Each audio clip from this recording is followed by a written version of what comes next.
Oh. Hello, good morning. Okay, let's get started. Today we're making this caravan-y thing with the snail shells and the spider legs and the chapel outhouse roof with little snaily boy drawing it along. That's for my Nurgle diaries, and I get to explain to you why I was shoving green stuff into snail shells. There's no snails inside. I don't know why I told you that. That sounds really suspicious. There's not. Promise. Look, definitely no snails. Okay, definitely no snails. Anyway, the reason why I've been coating them in liquid green stuff is because I want to cover up any of these like little micro details on there that might get caught while I'm molding and casting them in the silicon, which will tear it up and make my molds no good. Why don't I just glue snail shells onto my projects? Because I feel really weird about it. That's why. So what is the caravan actually for? It's for these massive units of plague bearers. The caravan is going to go dead center and the plague bearers are going to be like escorting it along. Now, why do we want a unit filler? Because more models are really expensive, so having big display pieces not only looks really cool and sort of goes with the theme, but it's going to save us money.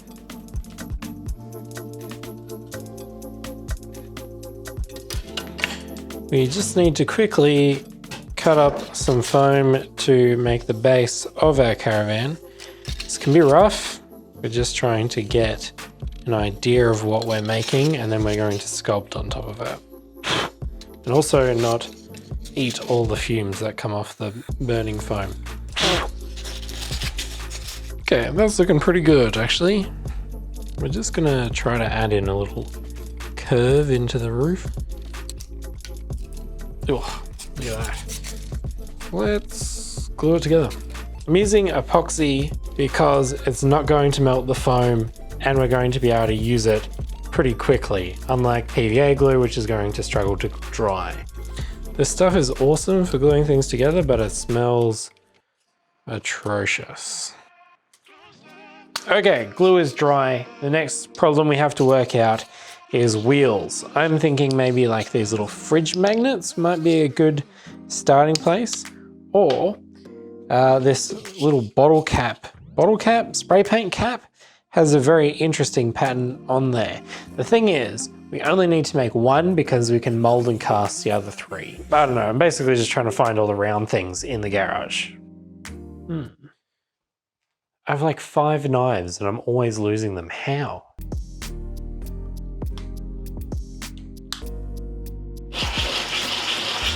I mean,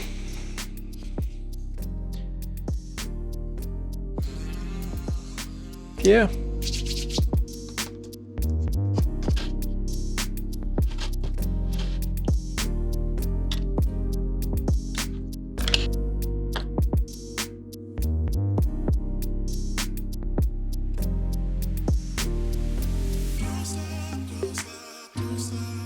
Now, making hard edge stuff with green stuff is always a bit of a challenge for me, let alone also make something round. But it's really important to not panic and just sort of go with it. Because green stuff sets, it's very easy to sort of feel rushed and panicky. But you just have to go along with it. And hey, if it doesn't work out, just green stuff. You can probably just peel it off and try again. I'm feeling pretty good about the outside. This is meant to be like a metal ring or something that goes around it. Feeling pretty good.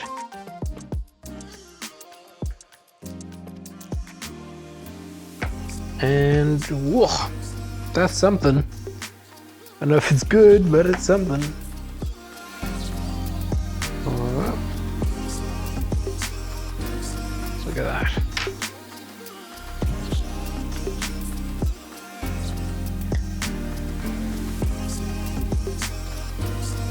Whew.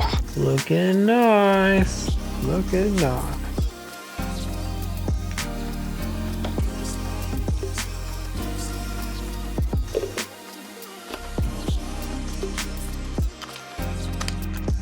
Perfect. Okay, let's get this done so I can have a little sleep, I reckon. Typically, by the time I'm done with the project, ready for molding, it's when I'm exhausted. So you just have to power through.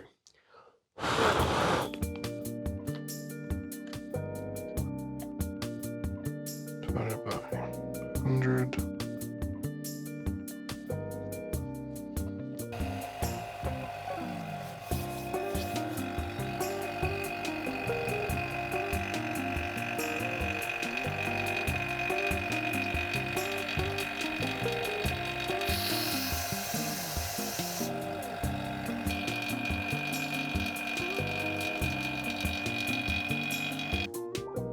I think my silicon's getting a bit old, so it's not as fluid as normal. Either that, or I put in too much of part A.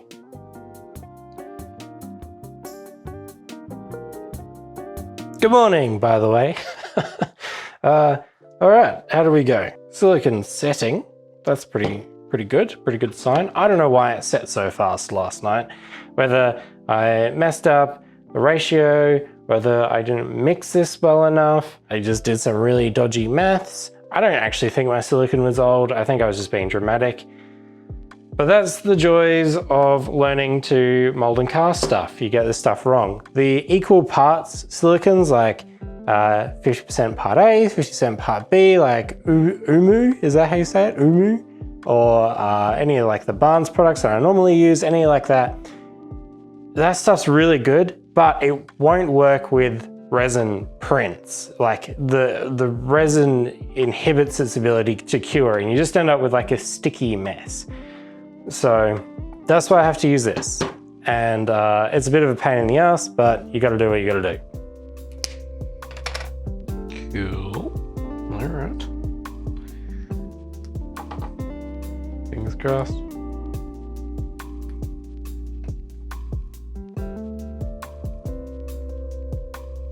Yep.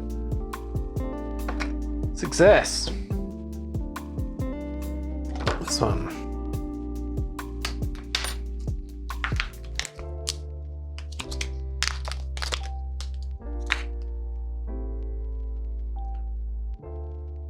That easy.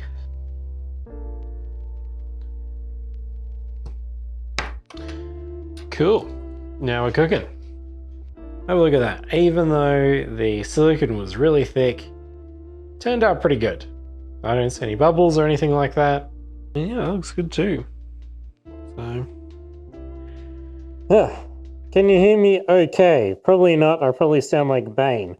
We're going to do some molding and casting. This will go by really, really fast. Resin doesn't take very long to set. And we've got to throw it in that pressure pot over there. Measure this out. Just whatever, and then any excess we'll dump in our little frog mold over here. So what we're going to do is we're going to mix this up, throw it in the pressure pot, pour into it. We need our molds, obviously. We're just going to pour this in, mix it up, throw it in there. Okay, ready, go. Oh, look at that, very nice. Okay. Now we've got to mix it. You don't have to mix it as much as you might think though. That's sort of the surprising thing about this. Okay, and that's done. And then snail shells. And the other one. Doesn't matter. And we pour that into our big old frog mold. And we take these and we run them over. A little bit dribbled out. It's fine. And then shove this on, lock this down, make sure it's all secure because this is holding pressure and pressure is dangerous, so we need to double check our work. Okay, and we watch this go up. I like to go to about 45 PSI. That's like just before the safety valve cuts off.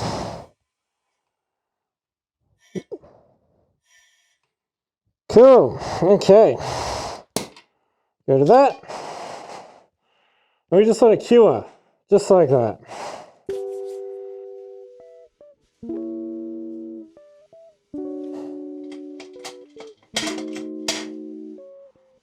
Oh, okay. We're cooking. A little wheel. Ah, look at that. Very nice. Ink. Wow, look at that.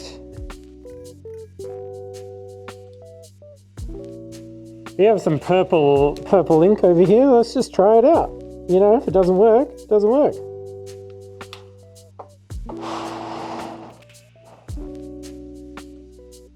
Another little snaily boy.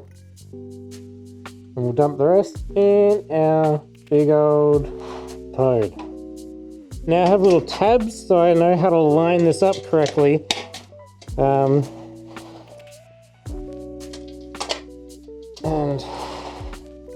make sure this is secure and everything is actually locked in how it should. We're pressurizing this with a lot of pressure. We want to be safe.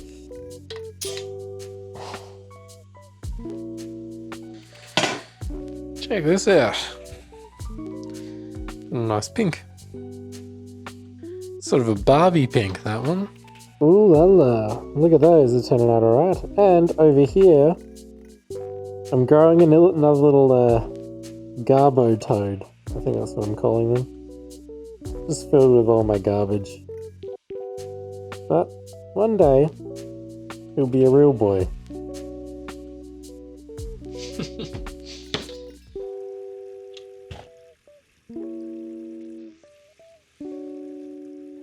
We'll sit down, we'll have a chat. And you will just listen. I'll just chat.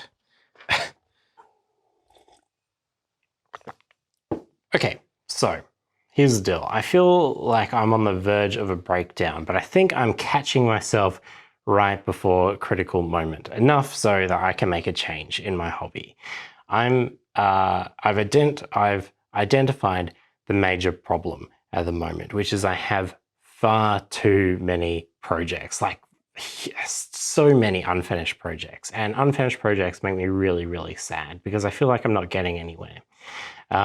Why are all my projects unfinished? Well, it's not because I'm not working on them, it's because the actual YouTube video production side of things takes so long. I need to make a compromise somewhere in terms of actually doing my hobby and getting videos out. I've also encountered this weird thing where my videos start to become like echoey fragments of themselves where I make something cool out of a genuine reason, passion, necessity, and then the YouTube, you guys respond to it really well. So I want to make more things like that. And then I'm doing things to please you rather than because there were real hobby moments in my life, and then I'm stuck in like a weird loop. I need to get out of that loop. So what am I going to do? Well, my thought is so far, let's compromise on the videos a bit, and you know, you might have to deal with some slower video editing or pacing, or me cutting corners or doing less fancy things or taking on ambitious projects because I think it will be a good thumbnail. And you're just going to have to witness my hobby, how I'm hobbying. And I think we're in a really weird stage in internet stuff in terms of this hobby, because I would say that most people in the hobby on YouTube don't have a hobby outside of YouTube. Does that make sense? Their relationship with scale modeling or D&D or whatever is all determined by YouTube because it's their job and it's my job and it makes sense to be like that. But I think I'm getting really distant from what makes what I make special, because I'm not doing it for me sometimes. I'm doing it for what I think you'll like rather than what I'll like that I think you might like because I like it. I don't know if that makes sense. Yeah. So, my solution. Well, I've been thinking, and I'm just going to get started now, And my girlfriend always says, whenever I'm stressed out and I don't know what to do, she says, you make a list and you just tackle things one leg at a time. She always goes, how do you eat an elephant? One leg at a time. And I say, one leg at a time. And, you know, it's a nice moment. But I've actually got to do that now. And she's not here at the moment. So I need to eat this elephant by myself. Yeah. So that's what I'm going to do. And I think I'll just start by cleaning. I rambled for a really long time, I'm sorry. Okay, let's clean.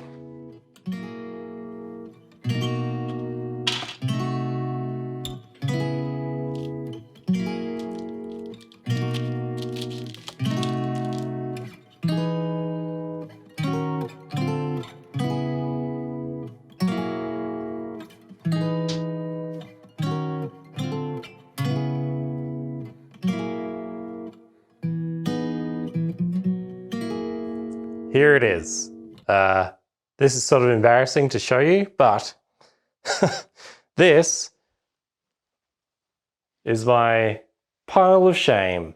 And it's basically every project that I said in a video I was going to do, but didn't, for whatever reason. And seeing it all laid out like this is rough. But I think we got to make a start. One leg at a time. I got to start with you, right? Get you the mold you deserve.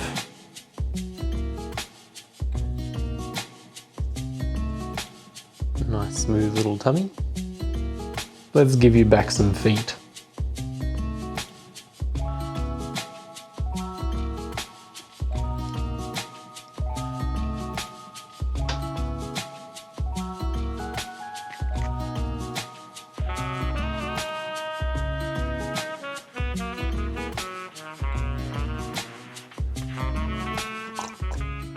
So what's different about this version? Well, probably the most apparent one is his feet.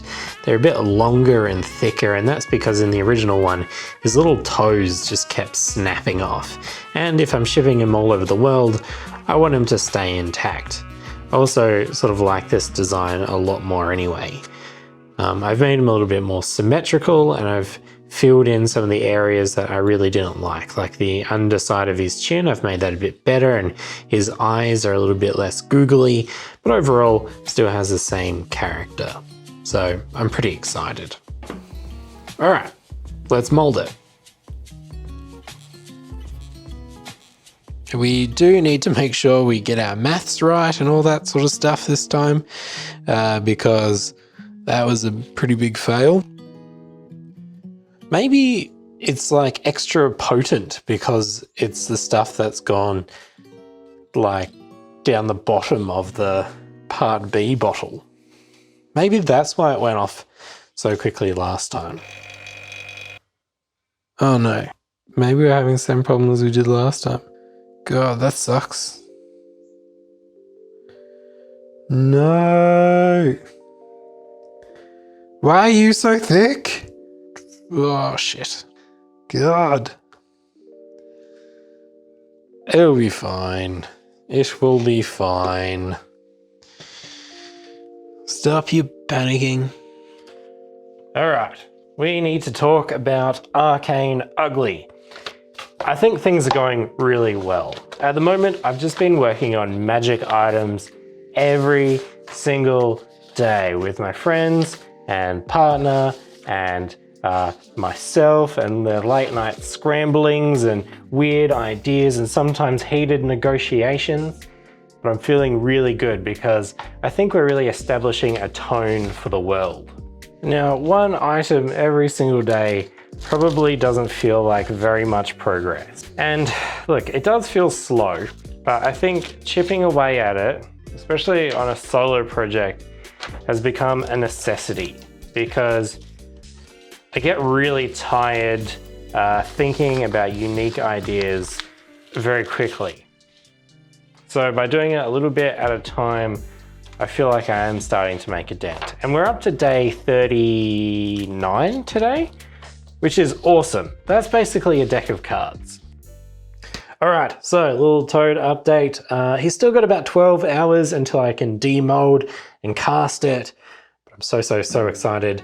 I'm very tempted just to break it open now, but I can't. I shouldn't, I should stop. But you are going to have to wait until next week until you can see what comes of this. I'm making progress though, like real progress, not like movie magic progress like my other videos. This is my hobby, and it feels good to show you what it's actually like doing it and how long things take and what goes wrong. And I wasn't sure where recording my week would get me, but I feel really good. I feel really confident in my hobby, and I feel much better about my relationship with YouTube. And now I just want to make really cool stuff. And I don't know what will happen with this series, what will come from it, but I have a feeling, like a really good gut feeling, something great is going to happen. So yeah, I'll see you next week. Yeah, I'll see you next week. Oh, it's been so long since I've said that. Okay.